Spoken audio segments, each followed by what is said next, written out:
Bueno, pues nada, vamos al lío, vamos a ver, lo voy a resumir, pero es verdad que yo, por otro lado, estaba tranquilo porque hoy es como más, como son unos puntos muy concretos, no es por ejemplo el sermón de la montaña que hay que coger ahí, bim, bam, sino que hoy era la conversión según el Evangelio de San Mateo. El otro día la hermana nos llamó a convertíos y creer en el Evangelio, el tema de la conversión, y aquí vamos a, ya que somos tan expertos en Mateo, vamos a hacer como un compendio de lo que llevamos hasta aquí y entonces te darás cuenta que la conversión, que es lo primero que quiero decir, la conversión no va a ser un hecho moral. Luego llevará consecuencias morales, pero no es un hecho moral, es un hecho vivencial, vital, personal, y luego ya lleva otras consecuencias. En el Evangelio de Mateo hemos visto, recordáis la infancia que vino, ha venido Cristo, en los primeros capítulos del 1 al 4 llama a sus discípulos, luego del 5 al 7 el sermón de la montaña, todo eso lo vimos, luego llegan los milagros, el discurso apostólico, ¿no? Y a partir del capítulo 11, una de las cosas que aparece es la irrupción del reino en medio de la vida. O sea, Cristo viene trayendo el reino, es más, Él es el reino. Y ha irrumpido en medio de la historia de los hombres, en medio de la historia de la humanidad, ¿no? ¿Qué ocurre? Aquí aparece Juan Bautista, convertidos, ¿no? Aparece, recordáis el otro día que vimos las lamentaciones, ¿no? Pongo aquí plastas, soy unos plastas, ni cantamos y no bailáis, no sé qué, o sea, no, vamos, sois más siesos y más osos que nada. Y luego a los orgullosos, ay de ti Corazaín, ay de ti Betsaida, te has querido subir a lo alto, porque son las grandes, digamos, ¿cómo es? Objeciones que hay ante el reino. ¿Cuál es? Ser un orgulloso, recordáis el sermón de la montaña que era los pequeños, había que hacerse pequeños, y cuando llega el discurso apostólico, solo los pequeños podrán evangelizar, pues, ¿cuál es contra el reino de Dios? Los soberbios y los pasotas, los que pasan. Me da igual si existe, si no existe, si es, si no es. Bien, como las dos grandes batallas, ¿no? Y cómo se predicaba a los sencillos, ¿no? Bien, estoy haciendo un elenco de lo que sucede. Aparecen los milagros, las espigas, la mano paralizada que la cura, Jesús y Belcebú, tal y cual, ¿no? Aparecen las parábolas de la mostaza, el fermento, la cizaña, el tesoro, tal. Y aparece un momento también en Nazaret que se escandalizan de él. O sea, porque otra de las cosas que sucede frente al reino es el escándalo. Porque no te puedes imaginar que sea un grano de mostaza así. Esto se define como en ¿recuerdas Naamán el sirio que llega, yo ahora me voy a bañar 7 veces, qué tontería? Dice, no hombre, pues báñate, si eso no es... Pues de pronto dice, conviértete y vas a ser más feliz. Qué tontería. Tendré que llevar más cosas, tendré que vivir más cosas, tendré que hacer más cosas. Entonces, una de las cosas que aparece es el escándalo. Como el hijo de José y María, y no recuerdo yo la historia, que creo que la recordé en cursillo el otro día, una familia un poco ilógica, donde se van de refugiados, donde nacen un pesebre, donde tienen que huir, donde matan a niños por su culpa, luego vuelven y, o sea, se quedan embarazadas antes de tiempo, o sea, y ahora resulta que es Dios, hombre. Entonces aparece el escándalo de la mezcla entre la debilidad y la grandeza, ¿no?, en Jesucristo. Mateo 4, 17. Vamos a empezar ya el tema propiamente. Después de todo esto, el escándalo, los milagros, las parábolas, todo esto, el discurso. Convertíos porque está cerca el reino de Dios. O sea, ¿por qué hay que convertirse? ¿Por qué hay que ser más bueno? hay que convertirse porque yo tengo que responder, porque si no, no. He de convertirme porque el reino de Dios está cerca. ¿Cómo te digo yo? Es como si de pronto, un ejemplo muy claro, imagínate que digo yo, mañana a las 5 de la tarde me voy a subir a las campanas de la iglesia y por ahí voy a empezar a echar billetes de 50 euros. ¡Mucho! Entonces, 20, ¿no? Tú ya que cada uno haga lo que quiera. Entonces, ¿qué está llamando a 20? Porque va a venir el reino de Dios, porque ya está el reino de Dios. O sea, tú eres el que tienes que decidir cómo te mueves, si te mueves o no te mueves. O sea, convertíos, converse, viene de la palabra volverse, ¿no? Y volverse en el sentido de que tú vas para un lado y de pronto te vas para otro, ¿no? Decides una serie de Netflix de estas que va a matar a uno y de pronto dice, no lo voy a matar. Y se va, ¿no? Y decide volverse del camino que estaba, ¿no? Por tanto, ya digo que no es una cuestión moral, sino que es una opción de vida. Yo quiero optar por esta vida que el Señor me da. Es verdad que eso conlleva, bueno, pues entonces tendré que cambiar ciertas actitudes, tendré que pedirle al Señor la gracia porque a veces no lo entiendo y yo no puedo solo, en fin, toda esa historia. Pero es una opción de vida. Yo te digo, aquí hay un caramelo, tú decides si entras o no entras. Yo te digo, voy a echar ahí un billete de 50 euros, tú sabrás si quieres o no los quieres, ¿no? Es una opción de vida.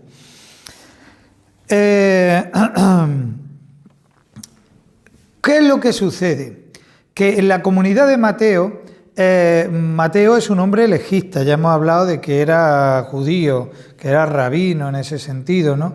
Y cumplía las leyes, pero pasa que en la comunidad de Mateo se nota, por lo que va diciendo el Evangelio, que las vidas de la gente en la comunidad no se ajustan a la experiencia de Jesucristo y de esa experiencia que habla el Señor de amar al enemigo, no juzguéis, en fin, todo eso, sois la sal de la tierra, todo eso que hemos hablado, ¿no?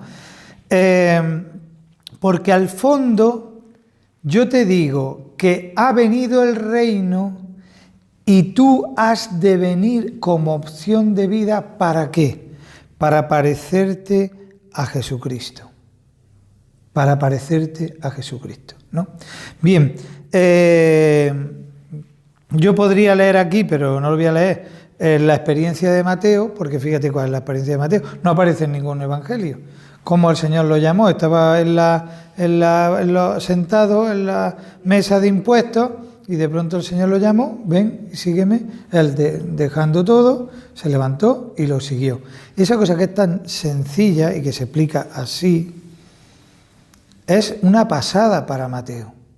Mateo se ha dado cuenta de que quiere seguir detrás de ese hombre porque es el reino de Dios. Se ha dado cuenta que se puede levantar de su mesa. Él está manejando con dinero, era un mentirosillo, porque los que estaban ahí con los impuestos y tal, decían, bueno, el César cobra 10 euros por familia, yo me voy a quedar uno, yo digo que son 11 y así me quedo 2. Entonces era un poco mentirosillo, entonces uno cobraba un poco más, otro menos, y eran un poco trapicherillos. Pues de pronto él entiende o sea, y no se levanta porque dice, Mateo, no seas malo, es que no se miente, ay, es verdad, qué vergüenza. No, es que de pronto hay algo que le llama mucho más la atención. De pronto descubre que lo que está haciendo es una chorrada frente a lo que se le ha puesto delante, que es a Jesucristo, ¿no? Pasando por ahí. Entonces, esa experiencia de Mateo es la que hace que nosotros, o sea, que esto sea una opción de vida en cualquier evangelio, pero en Mateo se ve muy claro. Entonces, convertirse, ¿qué es? Ya lo expliqué, lo digo rápido, convertirse es ser perfecto. Y yo decía que ser perfecto en griego significa teleios, que es maduro, ser maduro. ¿A dónde hay que llegar? Lo dije el otro día, lo digo para como soltarlo así, ¿no? Pues es para que vuestro sol salga tu sol sobre buenos y malos, lo mismo que el Padre dice. Sed perfectos como el Padre Celestial es perfecto, que hace salir su sol sobre buenos y manda la lluvia sobre justos e injustos. O sea, ¿quién es perfecto? ¿Quién es maduro? Aquel que entrega su sol, su luz, que es Cristo, que es su bondad, lo mejor de sí, lo entrega a unos y a otros independientemente. Claro, en ese sentido, ahí habla de no juzgar, de la brizna, el perdón, la reconciliación, el culmen de todo, que a mí me explotó la cabeza hace muchos años, amar al enemigo. Digo, estos tíos están locos en la iglesia. Yo por eso mi correo es amadalenemigo@hotmail.com, porque a mí me explotó la cabeza. Digo, esto no puede ser. No puede ser. Y además yo estaba entrando en la iglesia, después de la adolescencia, yo digo, es que imposible, o sea, ¿cómo va a amar al enemigo? Además es que es una chorrada, pero entonces así no vamos a cambiar nada, hay que ir a por los malos. ¿No? Y al final dice, si el malo soy yo. Bueno, entonces te das cuenta que, pues ese amar al enemigo, ¿no? El ser sal, luz, todo eso no lo vamos a decir otra vez, pero sí quiero hacer hincapié en que al enemigo, la conversión está en hacer salir tu sol sobre buenos y malos. O sea, ser bueno con el hermano, estar bien con el hermano. Mira, Jesucristo no dio protocolo, ¿no? Pues sí, dio un par de protocolos. Y uno de ellos me deja alucinado. O sea, él dice, amad, no juzguéis, no sé cuánto. Pero de pronto hay un momento que dice, voy a hacer un protocolo. Si tienes algo contra alguien, díselo a ese hermano. Y si ese hermano no te escucha, llama a un testigo. Y si no te escucha, díselo a varios para que no sé qué. Y si no, díselo a la comunidad. Y si no, haz un protocolo. Porque la atención al hermano es fundamental. Y una de las cosas que sucedía en la comunidad de Mateo era la lengua. Entonces me llevo yo mal con ella y lo cuento con todos menos con ella. No, hombre, díselo a ella. Entonces, la conversión, lo digo porque las otras cosas es más fácil, no juzgar, no sé cuánto, tal cual. Pero la conversión empieza de hermano a hermano. De hermano a hermano, con el hermano que tiene al lado, ¿no? Y ahí se va creciendo, ¿no? En eso. Bien, contra la conversión hay una cosa, todo esto estamos hablando de, voy a seguir con el tema de la conversión. En Mateo 3, por ejemplo, el Mateo 3:2 dice, convertido porque ha llegado el reino de Dios, lo mismo 4:17, o sea que eso ya lo hemos visto. Mateo 3:8, dad el fruto digno de conversión. Y se lo está diciendo a los fariseos, que cumplían la ley, pero quizás luego no amaban. Recordad cuando empieza a decir, ay de vosotros fariseos, que eso lo vamos a ver al final, las cosas que hay contra la conversión. Pero ahora mismo lo que está pidiendo es el fruto que da la conversión. O sea, la conversión da un fruto. No es que tú des un fruto y entonces te conviertes. Es que cuando tú dejas tu mesa de ir cacharreando, entonces hay un fruto después. Por eso lo primero es la conversión del corazón. Yo decía al principio de la Cuaresma que yo me está dando un coraje que vaya tan rápido, digo, Señor, si es que querría tener más Cuaresma más larga, vida más larga, tú más, pero bueno, ya está, ¿qué vamos a hacer? Tendremos que aguantarnos con 24 horas al día. ¿No? Pues yo decía al principio, ya es hora de dejar de que si el gobierno está muy mal, la iglesia está muy mal, el mundo está... da el fruto tú da el fruto. Cada uno tiene que dar el fruto según el sitio donde esté y el agua que beba, ¿no? Y luego en Mateo 3:11 que dice, os bautizo dice Juan, os bautizo con agua para la conversión. O sea, para vuestra conversión, ¿vale? Es importante esto, ¿no? Porque Juan lo que va es preparando el camino, ¿no? Preparando el camino. Claro, a nosotros no nos gusta preparar el camino. A nosotros nos gusta que se vean ya los frutos. Pero yo vengo a esta parroquia, preparo el camino y que el Señor haga lo que quiera. Y a lo mejor el Señor viene con todos sus frutos dentro de 5 años. Bueno, muy bien. ¿Me explico? O sea, yo es que quiero ya. No, si yo voy a preparar el camino para que la gente se convierta. Que el Señor viene detrás. Yo no soy el Señor. ¿Ves? Pues cada uno nos pasa igual. No, yo no tengo que hacerlo todo, ni tengo que ver los cambios. Es más, este domingo, que ya ayer y hoy preparando la homilía, yo digo, Señor, yo no sé si da una charla en YouTube sobre este domingo, porque luego el problema es que tengo 10 minutillos para la homilía, y es tan largo y tan bonito, el de la samaritana, ¿no? Me queda allá en el versículo 1, digo, Dios mío, llevo 2 horas con el versículo 1. Bueno, ya está, ¿qué vamos a hacer? Pues es precioso, como dice, vosotros estáis recogiendo un fruto que no habéis cogido, que no habéis sembrado. Yo lo he sembrado y vosotros venís a recogerlo. Es muy bonito esto porque yo estoy viendo ahora los 8 resultados de la palabra conversión en Mateo, ¿vale? Mateo 3.2, Mateo 3.8, Mateo 3.11. Y en este 11 de Juan, os bautizo con agua para la conversión después. Luego en Mateo 11, 20, 21... que es cuando dice, ¡ay de ti Corazín, de ti Betsaida, no sé cuánto! Maldice las ciudades que no se han convertido. Si en Tiro y en Sidón se hubieran, ya hace tiempo que se habrían convertido, ¿no? Ahí da otra palabra de la conversión, porque el orgullo, ¿no? Claro, dice, si en Tiro y en Sidón se hubieran dicho, vamos, eso es como si a uno, es peor todavía, ¿no? Pero como si uno del Barça dice, los del Madrid sí que son buenos. Pues allá es tu Tiro y Sidón, que era la tierra de los paganos. Que estaba todo el pueblo hebreo diciendo, que vienen los de Tiro y Sidón que son más paganos que nada. Dice, pues esos paganos se hubieran convertido si hubiéramos hecho lo que... Pero en ti he hecho cosas y no te has convertido. Y ellos se hubieran convertido, ¿no? Pues eso es en Mateo 11, 20, 21 en relación a la conversión, ¿no? Y luego en Mateo 21, 42, dice, la piedra que desecharon los arquitectos se ha convertido en piedra angular. Es el Señor quien lo ha hecho. O sea, Dios ha tenido que convertir una piedra desechada en la piedra angular, ¿no? Es muy interesante esto porque esto también se da con nosotros. Si nosotros nos convertimos por el Señor, nos convertimos en piedras angulares los que somos normales. Y nos convertimos en piedras angulares de una comunidad, de una familia, de una situación, de todo. Nos vamos convirtiendo en esa piedra angular, ¿no?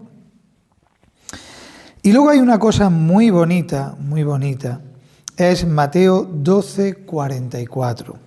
Y entonces aparece una cosa que tú dices, madre mía, si esto parece de Bob Bunny o de... Dice, mira, esto es como... viene el reino de los cielos y viene...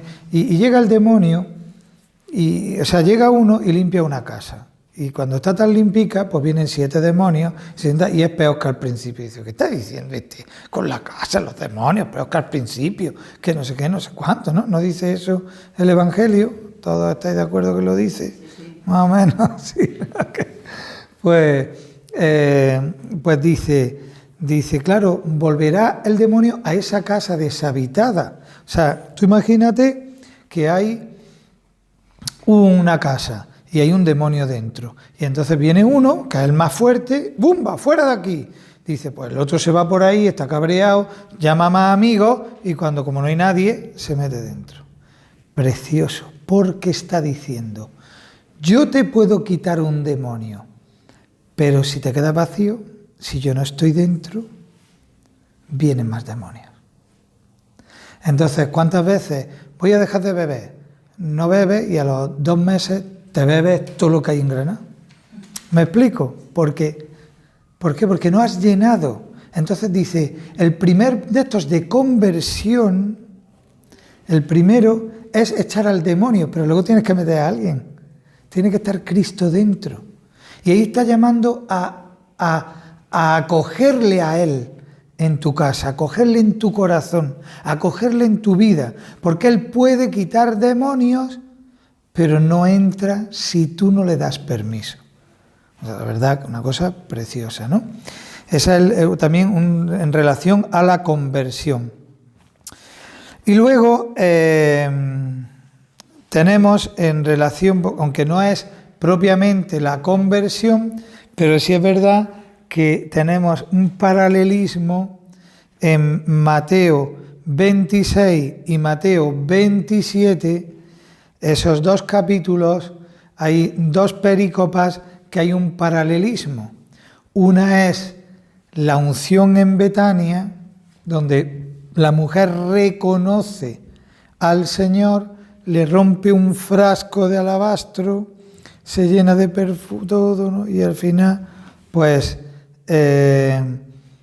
reconoce al Señor y aparece ahí la gracia de Dios, ¿no? Bien, eso por un lado. Pero en el capítulo siguiente está Judas, que no acepta, no reconoce al Señor, y entonces acaba ahorcándose. Entonces hay como un paralelismo entre uno y otro, ¿vale? Bueno, entonces,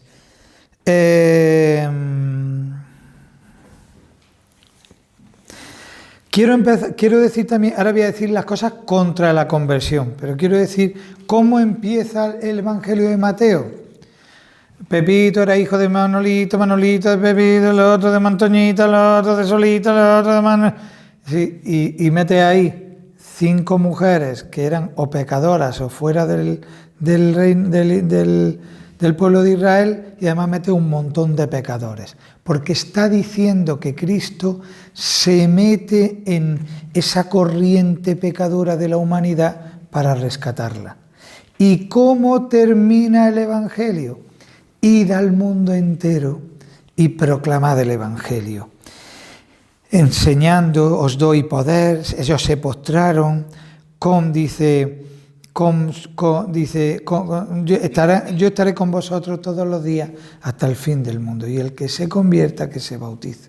O sea, cuando Cristo ha empezado entrando en la humanidad pecadora, los pecadores que han querido lo han acogido, se han convertido, han visto la resurrección y se convierten en otros Cristos que anuncian el reino de Dios ha llegado ya. Además dice, yo estaré con vosotros todos los días, en vuestra casa, no estará vacía. ¿Veis? Entonces es precioso este deslizamiento que hay entre Cristo que se encarna y los apóstoles que anuncian, porque son la nueva encarnación de Cristo, ¿no? Y que invitan a la conversión de los pecados, ¿vale? Bueno, pues una vez visto el primer punto, son 15, no, mentira, que ya hay un segundo punto más cortito, ¿no? Bueno, no sé si más, sí, un poco más cortito. Hemos visto el tema de la conversión. Hemos visto el tema de cómo empieza el Evangelio, cómo termina, los distintos versículos donde aparece la palabra convertirse o conversión, ¿no? Y ahora vamos a ver las dificultades que hay en relación a la conversión. Pues esas dificultades a él le duele muchísimo, pero esas dificultades las pone sobre todo Mateo en los fariseos. Y a él le cuesta muchísimo. Tú imagínate que uno es cura y de pronto se sale de cura y empieza a profetizar que el Señor está cerca y que además yo he visto que tenía yo que convertirme mejor de otra manera. Vale, y empieza a cargar tinta sobre los curas. En vez de hay que ver los curas que no se convierten, hay que ver... Pues eso le pasa a Mateo. Mateo llega un momento en que era judío, es verdad que luego se convierte en un tío que iba ahí mercadeando, pero era un hombre de su pueblo. Y ahora resulta que ve la imposibilidad de conversión precisamente en los de su pueblo, especialmente en los fariseos. A nosotros nos caen muy mal los fariseos, pero eran los buenos de aquel tiempo, ¿no? Me explico, no es que era... Por eso decir, hay de vosotros escribéis fariseos, o sea, decir, como no seáis mejores que los escribes fariseos, no entráis en el reino de los cielos. Es como si yo digo, como no seas mejor que el Papa, dice, hombre, pero si el Papa se está dejando el pellejo, ese hombre es muy bueno, además está el tío dando... O sea, como no seas mejor que él, entonces pues es lo mismo. Ellos se quedarían espantados, ¿cómo que los fariseos? Es verdad que hacen muchos pavientos, pero cumplen la ley. ¿Veis? Entonces vamos a ver un poco, ¿no?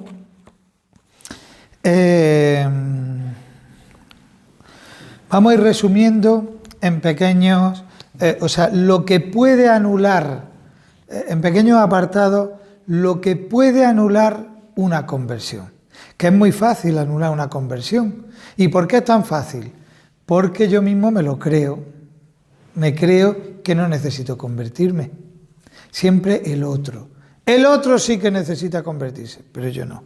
Entonces, bueno, empieza el chiquillo, Jesucristo, empieza a hablar de los fariseos como raza de víboras. ¿Por qué raza de víboras?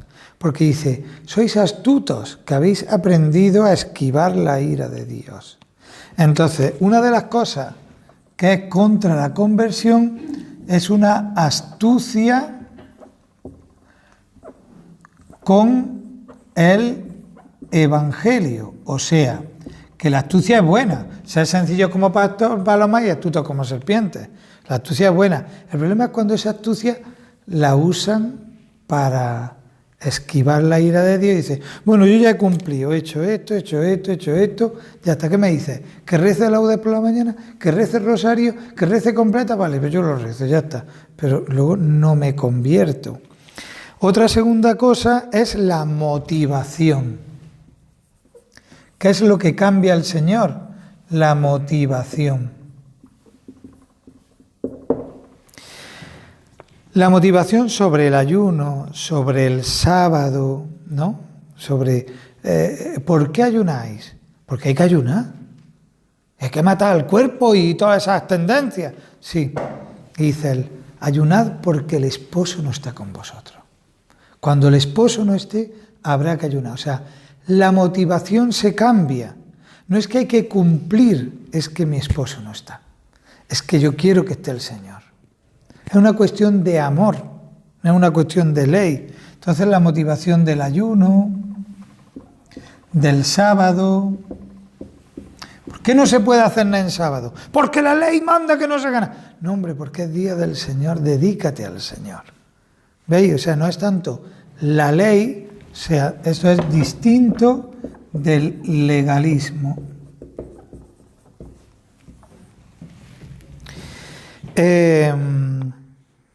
Claro, en esto de distinto del legalismo, dice, tenéis que tener una mayor justicia que los fariseos y tal y cual, ¿no? Otra cosa, no soportan la verdad. Por eso dice que en varios, en Mateo 12, 14 y Mateo 22, 15, celebran consejo, en el capítulo 12 y 22, celebran consejo para matarlo. No pueden sobre. Entonces, la tercera cosa en contra de la conversión es no aceptar la verdad.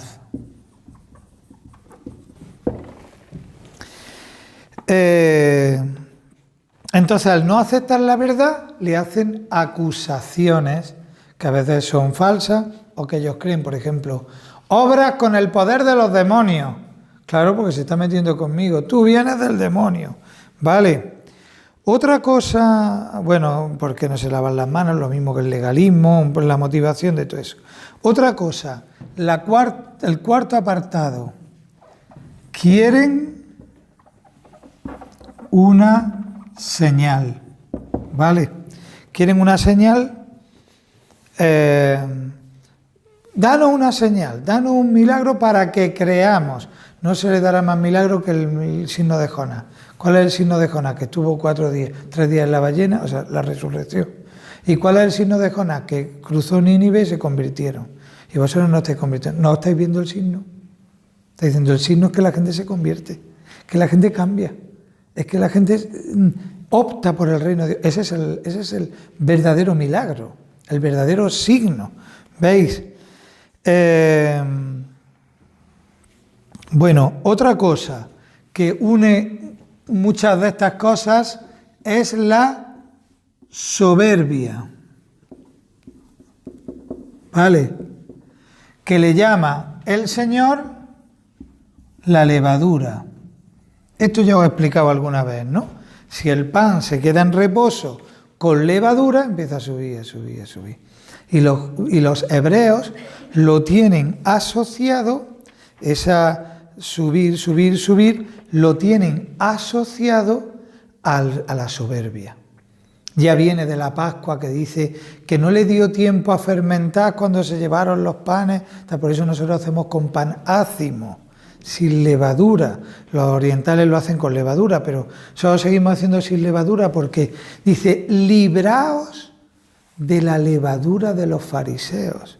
No es que tuvieran una tienda de levadura, es que se empiezan a subir, a subir, a subir. Por eso el Señor, a veces, os he contado yo aquellas noches que nosotros hacíamos mantecao antes de Navidad, y luego allí en una panadería que nos dejaban, éramos 10 hermanos, mis padres, dice, bueno, pues hacemos nosotros los mantecaos y ya tenemos mantecaos para toda la Navidad. Nos tiramos toda la noche metiendo los mantecaos en el horno, allí en una panadería inmensa y tal. Y mi madre pues de vez en cuando hacía bollillos de pan y tal, ¿no? Y entonces yo de pronto veo que van subiendo, y yo, claro, de chico ahí, diciendo, esto es magia. No le hemos hecho nada, no le hemos... Y estaban, dejadlo ahí, que reposen, para que vayan subiendo y subiendo. Entonces, claro, yo digo, esto tiene que tener algo por dentro, que está subiendo. Entonces cogía un cuchillo y decía, ¡pum! Y hacía... Y se bajaba. Y mi madre, ¿qué le ha pasado a este pan? ¿Qué le ha pasado? Y yo, ahí tan tranquilo, sin decir nada, porque le había bajado, ¿no? Le habían pinchado. Por eso el Señor a veces permite que te pinchen para que te bajes. Claro, porque la levadura es aquel que está en reposo y no quiere menearse. Entonces ese meneo de remeneo es lo que hace que no te subas. ¿Ves? Pues la levadura de los fariseos. Pero otra cosa muy importante, la soberbia. Sexto punto, impedir a otros la entrada al reino. Interesantísimo. Impedir a los otros, dice, ¡ay, que no entráis vosotros ni dejáis entrar a otros! Pues claro, llegue a uno, no, hay que hacer esto, hay que hacer esto, hay que hacer... Un poquito a poco, ¿no? Poquito a poco. No, eso me recuerda a mí a veces en la iglesia cuando vienen los jóvenes ahí como una cacharrería, entran en la iglesia, que la iglesia que está... Sí, ya, pero vamos a hacerlo poquito a poco.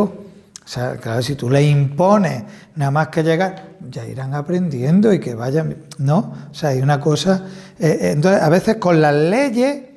Se han sentado en la cátedra de Moisés, o sea, al fondo, la cátedra, ¿qué es la cátedra? De ahí viene catedral, ¿no? Donde se explica, ¿no? La ley. Entonces, ¿qué ocurre? Que ellos se han sentado y ellos son los únicos que explican. ¿Me explico? Explica. ¿Sabes lo que una plica? Una plica es esto. Esto es una plica, de ahí viene del latín. Esto es una plica. Y explica es que tiras de ello y se vuelve extenso. Eso es explicar una cosa. La aplica, la explica. Entonces, ¿qué ocurre? Pues que ellos explican la ley de Moisés. Y se han sentado y dicen, no, nosotros somos los que interpretamos la ley, ¿no? Eso es muy bonito cuando hace 2 años Papa Francisco habló de los movimientos y habló el decreto ese de que cada 5 años tiene que cambiar los responsables, que no sé cuánto. Porque dice, porque tenemos un problema en la Iglesia, ¿quién explica el carisma? Si uno se tira 20 años o 10 años en un movimiento de responsable, al final él es el intérprete, pero es que no puede ser el intérprete, tiene que ser el espíritu. ¿Veis? Entonces lo mismo, ¿qué le ha pasado a los fariseos? No, nosotros explicamos la ley. Nosotros explicamos la ley. No, mire usted, en la cátedra de Moisés se han sentado ellos, pero tiene que ser el Espíritu, no ellos. ¿Veis? Entonces impiden a otros la entrada al reino, porque no dejan entrar, ¿no? Dice, buscan un prosélito y lo convierten en hijo de la condenación. ¿Pero por qué de la condenación? Porque la ley hay que cumplirle, como no la cumple toda, entonces al final acaba hecho polvo, ¿no? Y acaba mal, ¿no? Dan el diezmo, había que dar el diezmo, nosotros tenemos un mandamiento, ¿no? Da diezmo y primicia a la Santa Madre Iglesia de Dios. Lo que pasa es que eso se nos ha olvidado, pero bueno, da los diezmos y primicias, el diezmo se las trae. ¿Cuánto cobran? 1.500. El diezmo, 150. Madre mía. Todos los meses, 150 Cáritas. Hombre, yo tengo una suscripción de 10 euros. Pero 150 te puedes comprar un pisillo. Hombre, pues, da diezmo y primicia a la Santa como signo de que es parte de los pobres. No es mío. Dice, vosotros dais los diezmos, pero olvidáis la misericordia, olvidáis la justicia, olvidáis la fe. Practicarla, el diezmo, pero sin olvidar la misericordia, la fe y la justicia. O sea, te voy a decir una cosa, que los fariseos se quitaban el 10% para el templo. O sea, que es que tú te dices ahora, tú imagínate que dices, pues yo me quito el 10%. Oh, ¿no? Para los pobres. Es que ellos lo hacían. O sea, me explico, es que quiero que entendamos, que caigamos cuál es el escándalo. Y cómo ellos decían, pero bueno, si los fariseos les quitan el 10% de su sueldo, si avareaban aceitunas y el 10% se lo daban al templo, hombre, que son muchos. Sí, pero había olvidado la misericordia. O sea, no tienen misericordia, había olvidado la justicia y la fe. Luego, otra cosa con respecto a Sétimo, con respecto a los fariseos y lo que impide la conversión. Superficialidad. Somos muy superficiales. Dice, purificáis la copa por fuera y el plato, todo por fuera, pero por dentro hay rapiña, hay intemperancia. Dice, sois como sepulcro blanqueado. De eso que eso, tú imagínate un sepulcro, un mausoleo, ¿no? Es un mausoleo tremendo, ¿no? Ves alguno precioso, ¿no? Pues allí en el cementerio cuando entra el señor ese que está ahí, ¿no? Metido en la vitrina esa, un sepulcro precioso, pero tú si miras dentro hay hueso, no hay nada. Entonces, ¿no? Y además van desapareciendo, ¿no? De ahí viene el sarcófago. Fagos, sarco es los huesos, el cuerpo, porque abrían al tiempo y ya no había nada. Es un sarcófago, se come los huesos, ¿no? Bueno, pues somos como los sepulcros que por dentro, sí, muy bonito, pero por dentro, un hueso. Y eso nos pasa a todos. Tenemos que aprender a convivir con los huesos del otro. O sea, quitar es decir, que este hueso también, pero que no pasa nada. Todos somos así. Y yo me siento hueso entre huesos. ¿Me explico? Y esta es la iglesia bonita. Que sabemos que somos huesos y que ahí estamos. ¿Cuál es el problema de los fariseos? No, me quedo en la superficialidad. Yo me acuerdo, y perdón el que me escuche, que hay veces que alguna vez dicen en un grupo, pues yo me vi ahí porque el otro día hice un no sé qué y la gente se ha cabreado conmigo. Pues entonces si está en la iglesia vamos aviados. Si alguien se ha cabreado contigo, pues te dais un abrazo y seguís. Lo que pasa es que esto no es el club de tenis. El club de tenis me enfado con uno y me voy a otro club. No, hombre, no. Hace falta aceptarse y amarse, sabiendo que tú eres huesos y yo soy hueso. El tuyo está envuelto en un mármol y el mío en piedra de Sierra Elvira, pero somos huesos, ¿no? Por eso dice sepulcros blanqueados, bonitos, pero huesos por dentro, ¿no? Dice, y además, no solo que sois sepulcros, edificáis grandes sepulcros y monumentos, ¿no? Pero el hermano, ¿dónde está, no? Claro, y al fondo, una última cosa, la octava es que no creen que Jesús sea Dios. Por eso hay una cosa que se escandalizan totalmente, que perdone los pecados. O sea, llega un paralítico y tú imagínate, ¿eh? Tú imagínate que para un paralítico que está en la puerta de la iglesia, ¿no? Lleva aquí años viendo al paralítico. ¡Ay! Y de pronto el Señor dice, levántate, y dice, ¡madre mía! Dice, te perdono los pecados. Dice, ¡oh, qué escándalo, qué escándalo! Se acaba de... Madre mía, eso que ya que para quedarte pasmado. Y decir, pero si es que la ha levantado, la ha curado. No. Es que no tienen ni ojos para ver eso. Están escandalizados porque no creen que sea Dios, ¿vale? Entonces, no creer que sea Dios le impiden poder ver que el Señor está perdonando, ese perdón del mundo. Por eso, por ejemplo, cuando hablan de la soberbia, por ejemplo, ¿no? Impedir que el otro la entrada en el reino de Dios, ¿no? Aquí podríamos ver el comer con pecadores. Comer con pecadores. O sea, es que en el Antiguo Testamento un maestro que invitaba a otro maestro, como empezaban a hablar del reino de Dios, como que aparecía lo que se llama la Shekinah en hebreo, que significa la presencia de Dios. Entonces, claro, es como cuando San Benito y Santa Escolástica, o cuando nos ponemos a hablar con alguien de Dios, decimos, oye, está en mí mismo, es que ha aparecido aquí Dios, oye, qué a gusto hemos estado, qué bien, porque es que ha aparecido Dios. Eso, entonces un maestro invitaba a otro maestro, pero invitar a un pecador era hacerle partícipe de algo a lo que no le correspondía. Entonces por eso dice, come con pecadores.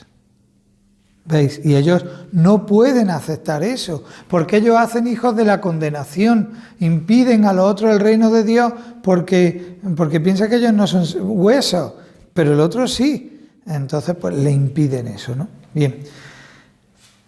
Porque esto es muy importante. Una de las cosas, el Señor mantiene tradiciones, pero hay una tradición que la corta nada más que llegar, que es que puedes comer con pecadores, que ni tú te vas a impurificar y el otro tiene derecho a entrar en tu mesa. Y eso era un escándalo. De hecho, hay por ahí un teólogo que dice, a Jesús se lo cargaron porque comía con pecadores, por comer con pecadores. Y eso era un escándalo. Fíjate el Evangelio de hoy. Dice, vino uno de un rodeo y pasó de largo y todos decimos, ¡ay, qué malo! Bueno, eso nosotros lo hacemos todos los días, y más en Granada, que es la ciudad del Chavico, ¿no? Y eso lo hacemos todos los días. Pero es que ellos eran lo que tenían que hacer. Un levita era un seminarista. Y entonces, si tú te contaminabas con sangre, con una herida, ya no podías entrar en el templo. Por eso da una vuelta y va, porque eso manda la ley. Si vas para el templo, no te contamines. Yo me acuerdo una vez del fundador de las comunidades neocatecumenales, Kiko, que estaba rezando allí en el muro de las Lamentaciones y como tiene una pinta judío que eso, pues entonces le dijo otro judío, hermano, vente por aquí. Le dio la mano y le dice, bueno, somos hermanos, pero yo en Cristo. Dice, ¿es cristiano? Dice, me ha fastidiado la mañana. Tengo que ir a mi casa, lavarme 7 veces, porque me he impurificado con un pagano. Pues esos son los que hoy se llaman Hasidín, que están en el barrio de Measerín de Jerusalén. Bueno, pues eso es lo que le pasaba a los fariseos. Sin embargo, Cristo dice, no, lo que ensucia es lo de dentro, no lo de fuera, ¿no? Pues entonces, estos son las, digamos, las resistencias que había a la conversión. Si nosotros nos fijamos, por ejemplo, en el Evangelio de Lucas, habla más de los pecadores, de las mujeres que iban, venían. Sobre todo se fija en los fariseos. ¿Por qué? Porque tiene una comunidad de fariseos. ¿Por qué son fariseos? Porque es muy bonito todo, tienen todos los signos, todo estupendo, hacen unas misas espectaculares, pero al hermano se lo comen vivo. Y tienen que hacer un protocolo para que al hermano no te lo comas vivo. ¿Veis? Qué chulo. Pues nada, esta es un poco la conversión en Mateo. Gloria al Padre, al Hijo y al Espíritu Santo.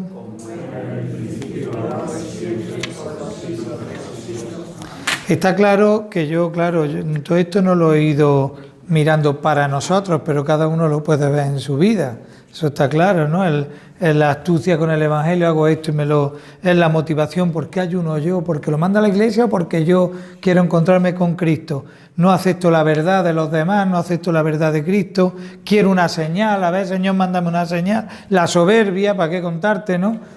El impedir que otro entre en el reino, a veces porque de la manera que vivir nosotros, la superficialidad que tenemos y no creer que Jesús sea Dios, porque a veces decimos, sí, pues mira, a mí no me hace lo que quiero, en fin, está claro. Ale, a disfrutar de la vida.